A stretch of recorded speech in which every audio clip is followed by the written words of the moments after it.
Hey, you Stygian Dogs. In lieu of a new issue of Conan the Barbarian, Danica Breen's debut in issue number 17 arrives on December 11th. Let's take a look at Conan, Cult of the Obsidian Moon by James Lovegrove. It's published by Titan Books, and it's Lovegrove's first Conan novel. And as you may be aware, it is part of the Conan Battle of the Black Stone event. Indeed, this novel is the event's penultimate release. Reviewing the event reading order, while not essential to enjoying the Blackstone event, a completionist will have read issues 1 to 12 of the ongoing Conan the Barbarian series. These are collected in trade paperback as volumes 1, 2, and 3. The event proper kicked off with the Conan the Barbarian Free Comic Book Day 2024 issue. This is available as a free digital download. Check out the link in the video description. This was augmented by the Savage Sword of Conan number 4, which served as a wild introduction to the characters that we'd see in the miniseries launch in September. Issues 1, 2, and 3 of the miniseries have since been released, and we now have Conan, Cult of the Obsidian Moon, released last week, with 1 week to go until the event presumably wraps up in the final issue number 4, available in stores on December 4th. So, what did I think of the novel, and just how does it tie into Conan Battle of the Black Stone? And do you have to read it to get the most out of the Blackstone event? I'll get to that, but first an overview of the book. The novel is 288 pages in length, making it about 30 pages longer than John C. Hocking's works in City of the Dead, and about the same page count shorter than S.M. Stirling's Blood of the Serpent. As with the Conan City of the Dead novel, the cover art is from Jeffrey Allen Love. Unlike City of the Dead and Blood of the Serpent, there are no interior illustrations, save for the now familiar sigil on the cover page, encountered again about midway through the book. And of course we get the familiar map of the Hyborian Age from Francesca Berald. At the rear of the book, past the afterword and the About the Author page, we get ads for the Blackstone event, the Heroic Legends short stories, and then the other recently released Conan novels. Under the jacket, we find a sharp-looking purple binding with a purple foil crescent moon on the front cover and purple foil title information on the spine. I really dig it. It looks great. Now, as for the story itself, I won't offer a synopsis of the book beyond what's offered on the jacket. A new chapter of the Titan Comics and Heroic Signature's massive narrative event, the Battle of the Black Stone. Still mourning Belit, Conan attempts to drink away his sorrows. In his tavern-hopping journey, he meets and befriends married couple Hunwulf and Gudrun and their son Bjorn. A decade ago, Hunwulf eloped with Gudrun after killing her betrothed. They live on the run from her tribe, who are desperate for revenge. Bjorn has the makings of a shaman, while Hunwulf is prone to having strange fits which bring him visions of past and future lives. When a descendant warns Hunwulf of imminent danger, he and his wife ride out to ambush the tribe, leaving Bjorn with Conan, who vows to protect the boy with his life. Unfortunately, Conan is betrayed by a former accomplice and Bjorn is kidnapped by the tribe. Conan and Bjorn's vengeful parents search for the lad. They catch up to the tribe only to find Bjorn has been taken by murderous bat-winged figures who fought with talon and sword. The boy and other gifted children have been taken to the Rotlands, a place plagued by a contaminating supernatural force that warps all who go there. To save Bjorn, the trio must go to the heart of the Rotlands, where strange, horrifying fates await at every turn. And frankly, were I to reveal much more of the story, I'm pretty sure I'd be ruining the entire book. So how does the book tie into the Battle of the Blackstone miniseries, and do you need to read it to enjoy the series? The first and pretty satisfying connection to Conan Battle of the Blackstone is James Allison. If you follow my channel or have been up to date with Jim Zub's event series or Jeffrey Shanks' essays, you'll know that James Allison is both a character of Robert E. Howard's and, as we've seen in Jim Zub's Battle of the Blackstone miniseries, Allison serves as an analog of Robert E. Howard himself. I'll pause here to state the following, unless you want a pure reading experience.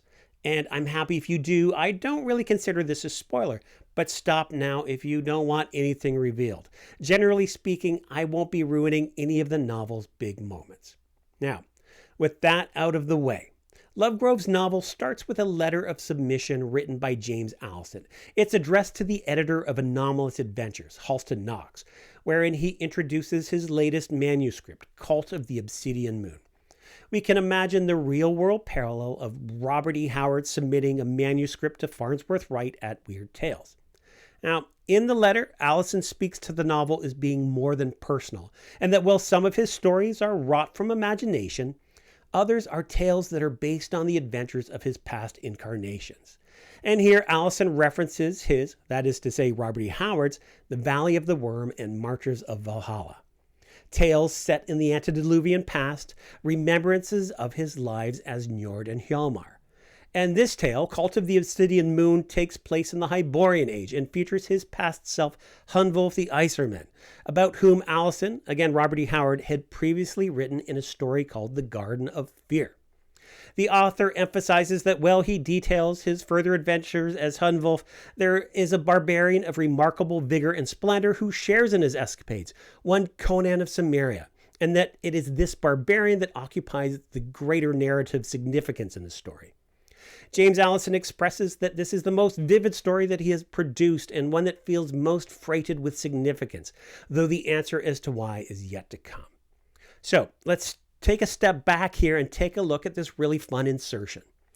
Robert E. Howard's James Allison first appears publicly in the aforementioned The Valley of the Worm. It's written in 1932 and was published in the February 1934 issue of Weird Tales. He is a man immobilized, disease-racked, and awaiting death, though it be only the death of his current guise, for he is a man that has been in many lands and many conditions. A line of incarnation that runs straight down one unerring channel, a caravan of shapes and beings, a long parade of remembrance, memories of those gleaming figures that have passed before and shall come after. And in Valley of the Worm, James Allison tells us the story of his incarnation as Njord's Wormsbane, the root stem of a whole cycle of hero tales which has not yet reached its end. The images I'm sharing here are from the comic book adaptation that appeared in the 1972 issue number 3 of Supernatural Thrillers. It's scripted by Roy Thomas and Jerry Conway, with art by Gil Kane and inks by Ernie Chan, or credited here as Ernie Chua. The second story that James Allison mentions is Marchers of Valhalla, a story Howard wrote in 1932, but which he failed to see published in his lifetime. It was eventually published posthumously in 1972, and a comic adaptation was underway in the 1980s, but it failed to see full publication. In the available illustrations, we see Robert E. Howard himself in place of the James Allison character, something that Zub and Scharf lend to their depiction of Allison in the Battle of the Black Stone. Now, the last real-life Robert E. Howard story that the fictional James Allison mentions is The Garden of Fear.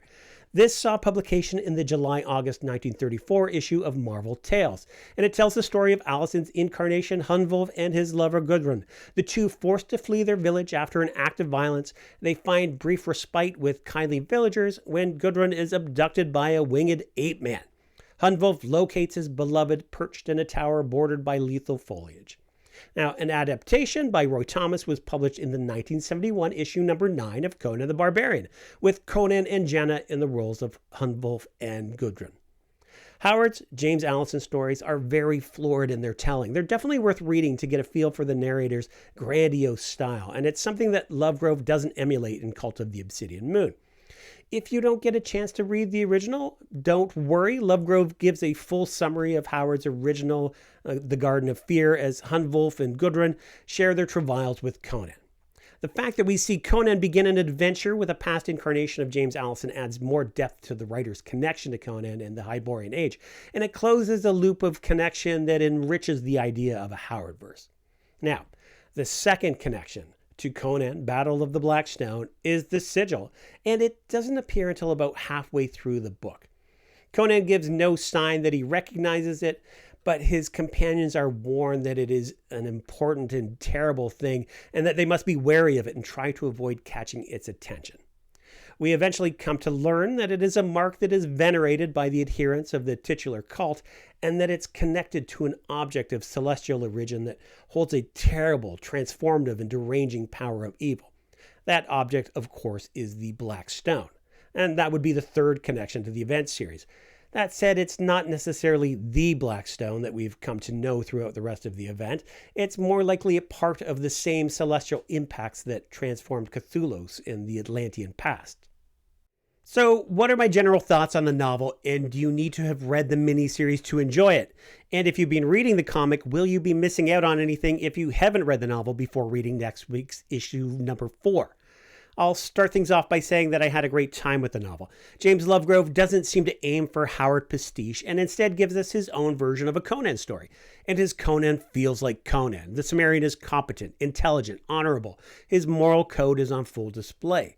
The reader absolutely buys into his friendship with Hunwulf and Gudrun, and his affection and sense of responsibility for the young Bjorn and his family certainly works as motivation for his being involved with the adventure at hand. As for the child Bjorn, he's also likable, and I really enjoyed the way he idolizes Conan. And of course, we get a Conan that has no qualms about using violence as a solution when it's warranted. There's this great moment mid-battle.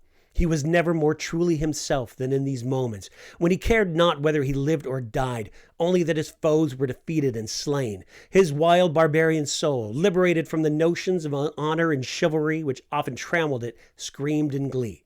So, yeah, we get violence and battles aplenty. While the story takes place after the death of Belit, we don't get an overly forlorn Conan. Sure, he's grieving, but he doesn't feel lost the way he did in issues 5 through 8 of the ongoing series, and there's no heavy-handed dwelling on the matter. And on that topic, it feels like this story is set after Conan's experience in Shadowzar and the Thurian Age, but I'm not entirely settled on that. This could have been the precursor to that story, and it could make sense if it were so.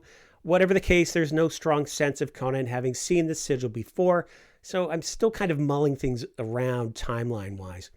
I know some readers are ready for the Blackstone plot to be shelved, and I get it, but I'd stress that I don't think you'll experience Blackstone fatigue with this novel, and you might find yourself more intrigued by the possibilities that the Celestial Stone presents as a plot device. Now, I did feel like this was an easier read compared to the Hocking and Stirling novels, and while reading it occurred to me that it felt like a novelization of a comic book, at least in contrast to the recent releases from Titan Books. It was full of references to others of Conan's adventures. Taurus of Numidia is name-dropped early on. There's mention of Apples of Turkeda, Yeg Kosha, the Robed Ape from Rogues in the House, and the Frost Giant's Daughter, and of course Conan's own encounter with a type of winged ape man that results in Belit's death. While these were fun, there may have been one mention too many. It's not a big deal overall, but I recall it affecting my immersion in the story. My overall experience wasn't really diminished by any of it, but the easy read and the many nods to the past adventures make the book feel like it's aimed to be a Conan prose entry point for fans of the recent comics. Like it's a good jumping on point for those that may not have read the previous novels or are perhaps less inclined to read prose. And that's cool. I still heartily recommend the book, especially if you're up to date with the comics and have had fun with the recent novels. If you're an avid reader who's looking to get into Conan, I'm sure you'll have fun with it, but it might not be where I'd start with the Cimmerian. But again, I don't think you'll be disappointed if you're just looking for a fun read. I blew through it pretty quickly, and I've even thought about giving it another go, so that's saying something. And finally, I do have one quibble with the second paragraph on the first page of chapter 1. It's something that immediately pulled me out of the book, which is unfortunate given how invested I was after reading the James Allison letter of submission in the foreword. When describing the geographical placement of the Shemitist city of Erech, the following is written. Koth and Kujara just to the north, Argos due east and Stygia not far south. In reality, Argos is due west of the city of Erech. It was an unfortunate miss, and it affected my mindset going into the first chapter. Now, do you need to have read any of the Blackstone-related content to enjoy the novel? No. Your enjoyment of the novel will not be limited by not having read what's going on in the Titan Comics series. While familiarity with James Allison may deepen the enjoyment, the story is really about his Hunwulf incarnation. The book lets readers know that there is a source of deranging evil with celestial origins, and those in its thrall identify with the now familiar sigil, and that the sigil itself is a baneful thing, but overall it's a satisfying self-contained story. Now, do you need to read the novel to fully understand the comic book event series? Again, I'd say the answer is no. There's nothing in the book that is pivotal to the outcome of the final issue of the miniseries. Rather, the events of the novel effectively portray a different manifestation of the Blackstone's malign influence and power. And while readers of the comic would appreciate the idea that James Allison, as Hunwulf, and Conan had crossed paths before, it's ultimately just a matter of enrichment. It deepens Allison's connection to the Cimmerian, but ultimately Conan himself is unaware. Now, how about a different question? Should you read the novel? Well, the answer to this obviously is yes, it's Conan. And I'll mention that I finished reading issue number 4 of Conan Battle of the Black Stone last night, and the final page of that issue does add additional weight to the source of the stone as described by the leader of the cult of the Obsidian Moon. So if you've read the novel going into issue number 4, I do think you'll appreciate both the novel and the miniseries ending all the more. Thanks for watching, liking, consider subscribing.